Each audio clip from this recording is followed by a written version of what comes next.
Iwan sa pastor, sê baie dankie vir die tyd wat pastor die opoffer vir ons om ons die teaching te gee van die woord van die Here in die Bybelklas. En ek het altyd gedink, pastor, jy maar nie dit in my hond nie, maar ek het altyd gedink, hoe kan ons baie Bybelklas doen? En dit is hoe ons pastor, jy nie moeg nie. Ook kan jy vandag verstaan en hoekom pastor so consistent is en so pastor so streng is. Because vandag kan ek in 'n company sit by mense, pas aan die Here, en ek kan saampraat en ek kan my comment ook gee. En ek kan scripture quote en het verstaan wat baie belangrik is.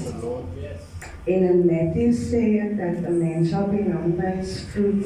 En ons almal soos hier staan, vandag is pas as 'n vrugte. En ons kan sien die lewe wat pastor lei as 'n Jesus-centered lifestyle.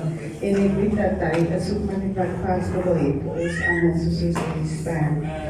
En dan pastor maar nou dink is ons almal by kan sien in pastor en wat pastor alles doen vir Jesus, wat dan Jesus nou nie van pastor en hoe voel hy oor wat pastor doen vir hom. En ek kan nou, het was 'n paar jaar gelede, Joshua seker 4 jaar op die pastor iets voor aflewer by die huis.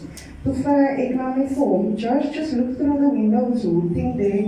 To say, of my, it's Jesus, mommy. So weet ek is pastor. Maar wat ek trying to say is that even tot op die kinders kan vir Jesus sien in pastor. En ek weet ek praat namens almal soos ons hier staan, as ek sê, ons is almal dankbaar vir pastor en ons is almal baie lief vir pastor. Baie lief.